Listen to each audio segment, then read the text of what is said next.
really key in on some great things. One, that Google home screen guy.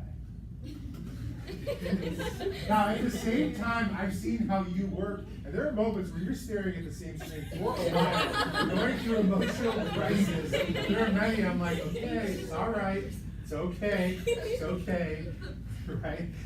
But like, that's abnormal. And the abnormal side behind it, you use the keyword internet. What do we call North Korea's structure? It's not internet. Intranet.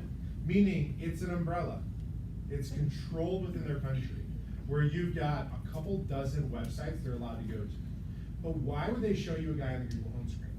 Think purpose in this part. Sarah? Like Google gets you anywhere. Absolutely. So then why would they want to make sure that they show that on at least one of those computer screens? Because then, like, you know that they're getting that access to it. So everything is a reversal. You're absolutely correct. When you look at having that access to Google, you're reversing everything Americans think about your country. You think we don't have access to everything? We've got Google. This guy's on it right now. Spent all the time in the world on Google.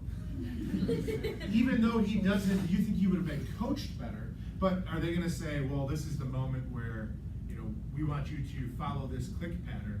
No one's clicking anything. That's the creepiness of it. Sometimes I like it when like we're working on some certain assignment and I can hear all the keyboards going at the same time. I'm like, oh, it's the sounds of technology-based education. And then you hear the keyboard hitting your forehead, and I got to intervene emotionally. But no one in there was frustrated. No one was in tears, so could it really be a college computer lab environment? No one in there was clicking, and when you see that, it just shows the inability to interact with something that you would say, you know, kids can do. So that tells you that one, you've got the choreography, but two, you also have the inability to use what we would consider just simple connectedness, right? And then they pick the one guy they're going to talk to is there because he's looking for his papers, which are published in journals, which he worked on with a guy from Britain, right? Choreography.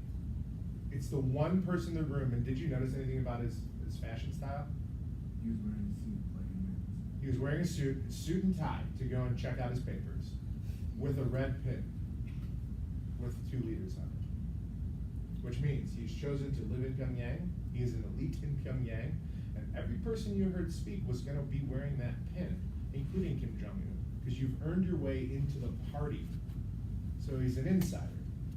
He's not just a North Korean, right? So what a huge scene to unpack there that, I mean, I chuckle at it too, but then sometimes when I'm done laughing at it, staring at the Google home screen, it's just almost so saddening that just the simple side of it, like this is your job, you're gonna go in and you're gonna practice this.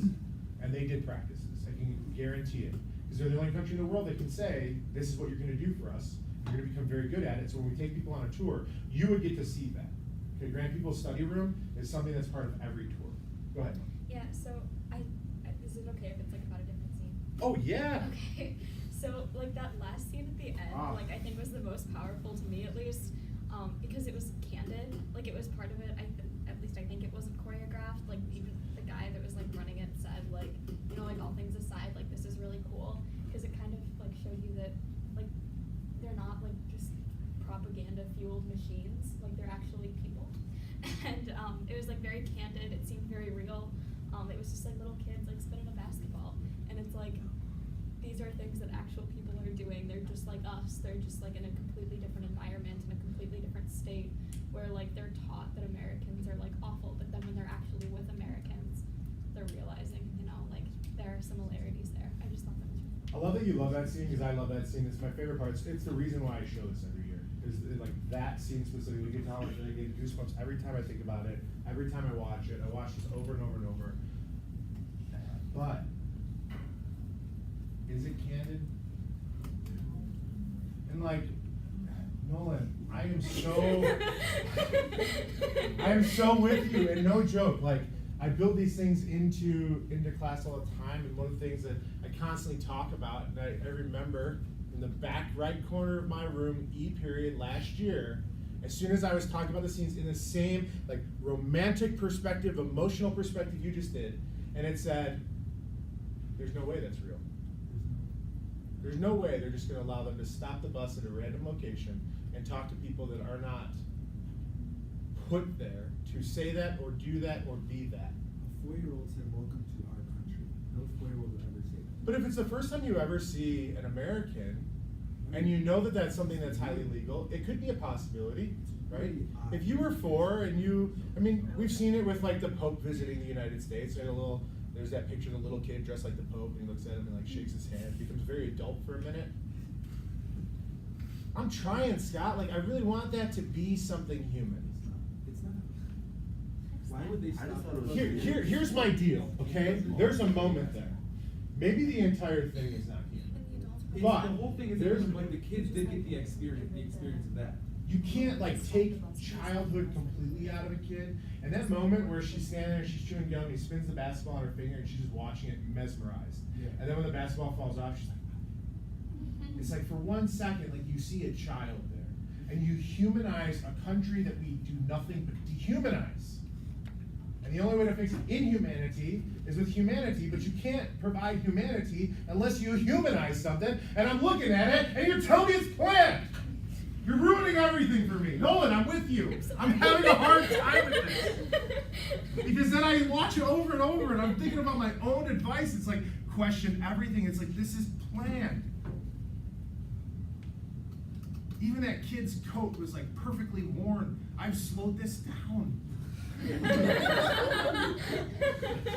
like, why does she have gum? It's got to mean she's got some type of privilege. You wouldn't have that in a socialist nation. She's wearing her coat. It's perfectly on, which means she's probably getting ready and dressed for the scene. And it's your Truman Show. And I want to believe that kid's being a kid, and you won't let me. You mean like think about the Christmas story? No, I'm done with you now. We're fighting. Sarah, save me. Oh, sorry. I was gonna say, like, even if it was like candid that they gotta leave the bus, like, isn't everyone in Pyongyang there to like be there to put on a show? So even if like maybe it was a special opportunity for them to be able to go out, like the kids like there know they're like kind of like chubby, or like they're there to be looking like they are. So Absolutely. It wouldn't even matter if it was candid. And it's going to be part of the news that they're there anyways. You're going to know that bus. You're going to know those Globetrotters. You're going to know that they're there for that purpose. And so looking at that, even if it's a candid moment, it's a candid moment within a staged moment, Right. is a great way of framing it. And I think that's important to understanding it too, right? Yeah, I was gonna go along with that, like saying how children have the reputation of not being corrupted yet, they're very innocent, they have an innocent mindset, so they are being placed in this setting, but I feel like they don't understand what they're doing to a certain extent where, like, the people in the school and in the computer room are understanding what they're doing, so individually, I feel like they are connecting with the Americans, but as a whole, it's planned.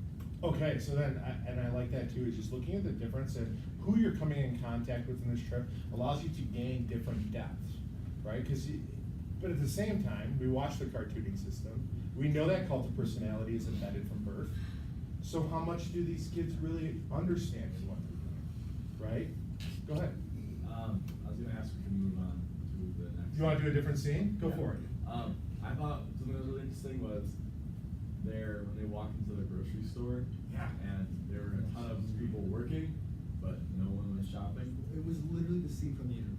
Yeah. It was like one single line of one. So. And then you smash it, and Here's it's just who, like. I'm gonna say this one time in my career, but Scott, you're right, okay? One time, we got it out of the way. I've watched the interview, okay? And I watched the interview for a specific reason, there is a way you can get stuff into North Korea, where if you went to South Korea, you can get stuff into North Korea. It's a very inefficient way, it's by balloon. So they blow up these really massive balloons, and then you can create a care package that's under a certain weight, and it floats in. And so you choose what goes into these boxes, but they have stuff on hand, and a lot of them are like, dessert type delicacies, rice, obviously to help with food situation. It could be medical care, a lot of pamphlets of information of what's happening throughout the world, and flash drives full of screenshots of things like Wikipedia and Google search and like things that are happening throughout the world to show that there's stuff going on in the outside world that North Koreans don't know about. They sent the interview into the country in that way too. Because this could be something that shows the creation of a mockery of a North Korean state, to where if North Koreans feel that they're part of this Truman Show, but they start to realize it, maybe they have a moment where they start to question their reality. So it can be profound. And the one thing I would say, I enjoyed two parts of that. One, the idea that Kim Jong-un enjoys Katy Perry. I don't know why that one got me, okay? But the thing that I really like, the one key moment I would say you can learn a lot from is the idea that their grocery stores were fake. They're made of cardboard. But you can't argue that this one's any more real. And even just, if I can find just a quick screenshot of it, like the product placement. So even just looking at the shelves, like every label, perfect. Every can, every bag, everything perfect, uncreased. Everything is clean. There's no spills, there's no issues. There are plenty of workers. What grocery store have you ever gone into like that? Right? Like even just look behind him, how every angle of everything is perfect. And when he went to go and check out, you can't buy it. Because that's what a store is. It's there to demonstrate, yeah, we have stuff. Oh, but yeah, we don't accept your credit card. And we didn't have time to go get your currency exchanged. So we can't buy anything here. I'll tell you what, we'll make it available when we get back. Or we'll stop somewhere else to eat. And you'll get food. But even something like snacking is very American. So you wouldn't snack in North Korea. Now I know that can hurt. It can hurt to hear out loud. Many of you don't function for 5 minutes without some type of snack. All right, but as we look at that, and we think about like food, it's okay, you don't have to hide it. But like, do you like Coca-Cola? Oh yes, Coca-Cola is my favorite, right? That process, it demonstrates a very similar reality as in the movie The Interview. Can I switch it up? Yeah. So like, I thought it was interesting the irony of how when they were walking in, everyone was celebrating like the nuclear weapons, and then like all throughout the trip, they like kept hearing people say like, oh, like the third test is successful, but then it's also kind of ironic to like, welcome to our country, like we just made a nuclear weapon that like we can kill you with. Absolutely, to glorify ability, to show that there's someone of strength. But that is constantly like, when do you ever hear about our military growth or innovation at a dolphin show? Right? And if you're going to go into a country, it's amazing that the people who created that weapon are staying one floor below you in a hotel that only tourists stay at. And that those buses show up right after you show up in a perfect line. And then the news begins with the story right when you get into your hotel room and you can watch. You know, that control and that piece in there, even when you looked at some of the clocks in rooms, they had nuclear missiles on them. This is embedded. Now, I would like to say that that's just when tourists are in there, but they play, I mean, you have to have state-run media on in your house, and that is going to be a point of glorification, is look at how strong we are. Which is why, and we're gonna see more and more of it, like, they say 100% of people are on board for fighting in war if it does come down to that moment. Go ahead, what else? I'm bringing it back to the food. Like when they were at the basketball game, no one was eating, and there wasn't like anywhere for any of the Americans to ever like just randomly get food or like. I don't know. It's kind of ironic that even in their downtown they didn't have like we never see any restaurants, and every time they're eating they're in like a banquet hall or something. Yeah, no capitalism. And you watch the other documentary, like you go to a banquet hall, you're in a banquet hall and it's you. But they put food out on every table. Look at how much food we have. And then they bring it all back, package it up, do it again tomorrow. Which is why their food is not very good. Just package it up, bring it back tomorrow for someone to eat. But 100% employment, show you don't have a food problem. But you're right, like think about how many things would be part of going to a sporting experience that you didn't see. No one was like down in front. No one was like swearing off screen. No one was running to the bathroom. You didn't see kids going crazy in the aisles. There was no kiss cam or dance video, right? Like I didn't know they controlled it, but think about how much of that capitalism, which is, that's what sports are really like, we have infused capitalism within our system. But when we